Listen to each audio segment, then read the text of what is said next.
Les grandes gueules de Radio Espace Guinée reçoivent un panel d'invités et des interactions avec les auditeurs ont lieu sur l'actualité du moment. Les colères, les propositions sont entendues. Les grandes gueules de Radio Espace Guinée se veulent un reflet des préoccupations des Guinéens. Les grandes gueules, une émission populaire qui invite des politiques, des économistes, mais aussi des acteurs de la société civile guinéenne. À suivre tous les jours, 9h-11h sur Radio Espace Guinée et nos radios partenaires. Évidemment, on parle culture ce matin sur Espace TV. Vous voyez nos invités. Mesdames et messieurs, on a Hugo Chavot, programmeur sur le festival, et Leonardo Vaquero, DG donc de l'hôtel Palm Camayen. Donc, sont nos invités ce matin. Qu'est-ce que vous voulez dire, mon frère? Non, pour ce festival. Ah, mais d'accord. Le premier danseur, je le connais déjà. Ok. Qui va pas manquer ce festival. Qui ça? Tamba Zakari? C'est le président. Le président. Ah, ben oui. C'est le président. Parce que ça ce rentre jour-là, dans son registre. Il va falloir être prêt. Tapis rouge, hein, monsieur Vaquero. Faut tout préparer parce que ça va danser. Bien. Hugo Chavot, bonjour. Bonjour. Bienvenue chez les Grandes Gueules. Merci de l'accueil. Bienvenue, mon cher Vaquero, bonjour. Merci. Bienvenue chez toi. Allez. Alors, présentez-nous un peu ce festival. Exactement. Est-ce que c'est la première édition? Et pourquoi le jazz, un festival de jazz dans un pays comme la Guinée? Moi, je sais pas, je suis de la nouvelle génération certainement. Est-ce qu'on a une culture du jazz dans ce pays? Le jazz, c'est une musique actuelle, hein, Moussa. Ah, non, mais je te parle de la Guinée, dans le contexte guinéen. C'est pas parce que tu prends des cigares que tu vas connaître le jazz, monsieur Vaquero. Voilà. Donc, non, le festival, c'est la 3e édition. Déjà. Okay. Donc, cette année, la nouveauté, c'est qu'on a devenu festival officiel de la BNP Paribas, qui c'est le principal promoteur de jazz au monde. Oui. Okay. Ils font des centaines de festivals au monde. Mm-hmm. Il avait jusqu'à cette année 7 festivals officiels en Afrique. Nous sommes les 8e, avec des festivals historiques comme Saint-Louis, comme Jazz à Kassa, comme Jazz à Abidjan, Jazz à Ouaga. Donc déjà, ça nous a permis de mettre la Guinée dans la vitrine du jazz international. Mm-hmm. Donc on avait besoin d'organiser 3 éditions, ce sont des normes fixées par la BNP. Ouais. Et la 3e édition, on avait besoin de prouver qu'on est capable de faire un festival avec que des têtes d'affiche et faire concert VIP, concert grand public. C'est ça la raison qu'on a fait aussi Kaloum. Ouais. Et pourquoi le jazz? Principalement parce que le jazz, les racines du jazz, c'est la musique africaine. Donc, l'idée globale de ce festival, c'est lancer l'idée de l'Afrique vers le monde et montrer à notre jeunesse et à nos artistes qu'à la base de toute la musique qu'aujourd'hui on connaît partout dans le monde, c'est la musique noire qui est à la base. Et les montrer la répercussion que les artistes africains, et on a une plantelle des artistes comme Paco Seri, gagnant des 2 Grammy, l'Oscar de la musique, au Cheikh Tidiane Seck, qui sont des références internationales qui remplissent des stades de théâtre d'opéra partout dans le monde. Ils sont des artistes guinéens, africains, que malheureusement on ne connaît pas. Et voilà, c'est ça l'idée basique pour faire ce festival. Justement, comment on programme un tel festival? Alors, en fait, l'idée cette année, c'était vraiment d'axer justement sur l'Afrique avec des artistes de la sous-région. Donc, on a des Ivoiriens avec Paco Seri, avec Manu Gallo. Nous avons Alounoua qui vient du Sénégal, Cheikh Tidiane Seck qu'on ne présente plus ici en Guinée. Vous savez tout ce qu'il avait joué, notamment avec le Bembea Jazz, donc qui est du Mali. Et ensuite, donc ça c'est pour la partie africaine, Afrique de l'Ouest, pour montrer que le jazz vient d'Afrique. C'est une musique noire qui est née dans les années 20 aux États-Unis, qui est l'héritier des négros spirituels chantés par les esclaves. Donc c'est vraiment une musique africaine. Et ensuite il y a l'axe, on va dire caribéen, avec Boris Reynald Delaït. Il y a l'axe américain bien sûr, avec Mélanie Charles, avec Emile Michel et Joey MC, qui sont des artistes pour la plupart issus de la Guadeloupe et d'Haïti. C'était pour montrer aussi les liens entre la Caraïbe et l'Afrique. Parce que c'est parti de la Caraïbe. Le rythme aujourd'hui qu'on entend partout, par exemple Afropop, le tac, tac, tac, tac, tac, ça c'est un rythme qui vient de la Caraïbe. Mais c'est à la base, c'est chanté par des Africains qui ont été dans les Antilles. Comment comptez-vous vendre votre concert? Ne risque pas d'être un concert un peu de blanc, c'est-à-dire des gars de l'ambassade, des blancs, mais oui, si. Permettez-moi. Non, attends, c'est pas réservé à tout le monde. Oui, des gars des institutions onusiennes, etc., qui risquent d'être présents. Comment vous faites pour vendre ce projet-là auprès du grand public, puisqu'il y a un volet grand public au concert? Oui, justement. Non, principalement, remercier à tous les médias le groupe Adafo qui nous sont accompagnés et les groupes Nord-Sud Communication avec votre collègue Al-Chouari qui sont occupés de la communication. Donc on a fait une grosse effort de communication à travers les médias, à travers la page web, des affiches, des panneaux, des flyers, etc.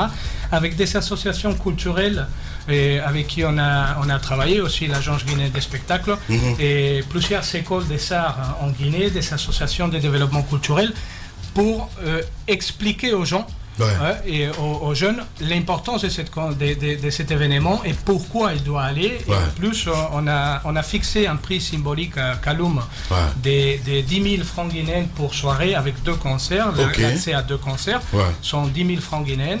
Et on a fait une campagne avec tous les médias à qui on a offert un total je ne me souviens plus, mais autour des 1000 tickets et qui ont été donnés gratuitement. Parce que l'objectif de cet événement, c'est pas un événement, disons, commercial. C'est un événement de promotion culturelle. Bien. Allez-y, alors, deux questions très très rapidement. La première, j'ai vu qu'il y a 9 têtes d'affiche, 45 musiciens. L'idée, c'est quoi? Est-ce qu'il y a, par exemple, une mise en rapport entre les têtes d'affiche et les musiciens, ou est-ce qu'on aura des moments, des instrumentaux, tout simplement comme ça? Qu'est-ce qui est prévu, vous qui êtes chargé de la programmation? De l'autre côté, vous avez parlé d'universités, écoles d'art et autres. Est-ce que, par exemple, quelque chose, partage d'expérience, de connaissances, de compétences, est-ce que tout ceci est prévu pour les écoles et les secteurs qui font dans l'apprentissage artistique en Guinée? Alors, pour la partie programmation, il y aura évidemment... Ce sont des artistes qui se connaissent tous. Paco Seri, Cheikh Tidiane, Alun Wade, ce sont des artistes africains qui viennent du continent, qui se connaissent. Ils ont joué ensemble à Paris, ils jouent ensemble sur les scènes de la sous-région. Ce sont des artistes qui se connaissent. Donc forcément, ça va créer une espèce d'émulation. Il y aura aussi bien sûr des artistes guinéens qui seront invités.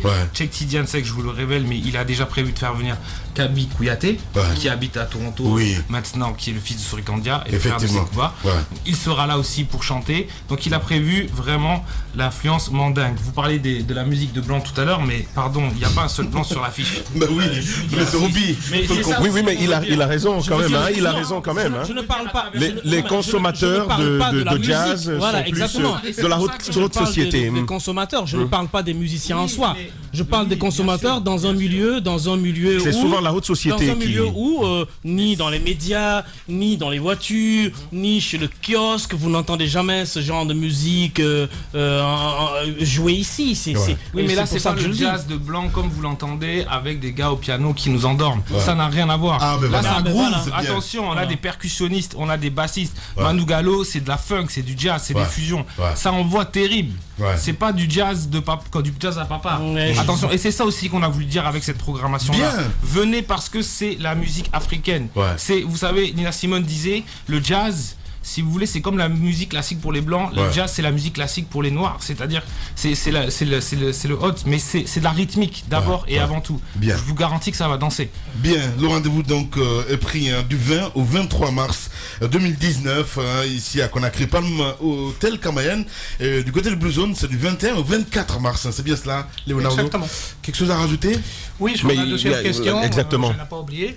Et on a prévu 2 volets à ce niveau-là. D'un côté, les masterclass qu'on va organiser. Donc, il y a plusieurs associations avec qui on va travailler et pour inviter des artistes et des amateurs de la musique qui veulent assister aux masterclass avec les têtes d'affiche. Et après, on va travailler. On a un projet avec une école de musique de Momosila qui a créé une école de musique pour des enfants orphelins. Et donc, tous les artistes, ils vont se déplacer pour visiter l'école. On va faire venir les enfants aussi pour voir comment c'est une mise en scène. Et on va lancer un projet de parrainage des artistes qui vont faire des dons des instruments pour équiper l'école de Momosila et déjà commencer à travailler avec eux sur ce niveau. D'accord. Au-delà des masterclass, du parrainage, d'instruments à apporter, est-ce que des mises en rapport sont prévus, par exemple, pour permettre à des artistes, comme on fait dans les universités avec Erasmus, des possibilités, par exemple, d'échange, des possibilités de prestations sur d'autres scènes, des scènes internationales, pour nos artistes qui n'ont pas forcément toutes ces opportunités-là? Ça, on va les faire. En fait, il y a plusieurs, comme il a dit Hugo, il y a plusieurs artistes guinéens qui sont invités déjà. D'accord. Et en fait, en mars dernier, déjà, Joey, il a été ici. Donc on a fait un featuring et il a composé une chanson dédiée à la Guinée avec un vidéoclip. Et on a travaillé avec Papa Kouyaté, avec Sekou Bembe, avec Balamoussa et dans cette vidéoclip. Et ils ont été aussi invités dans son concert. Donc on a plusieurs artistes guinéens qui vont venir avec les artistes. Voilà, Leonardo Vaquero, merci beaucoup d'être passé chez La Grande Gueule. Merci à vous pour l'accueil. Merci à vous, mon cher ami. Les GG continuent sur Radio Espace. On vous donne rendez-vous évidemment avec, vous le voyez à l'instant sur Espace TV. Vous qui souhaitez en tout cas participer évidemment à ce festival. Ça se passe ici à Conakry.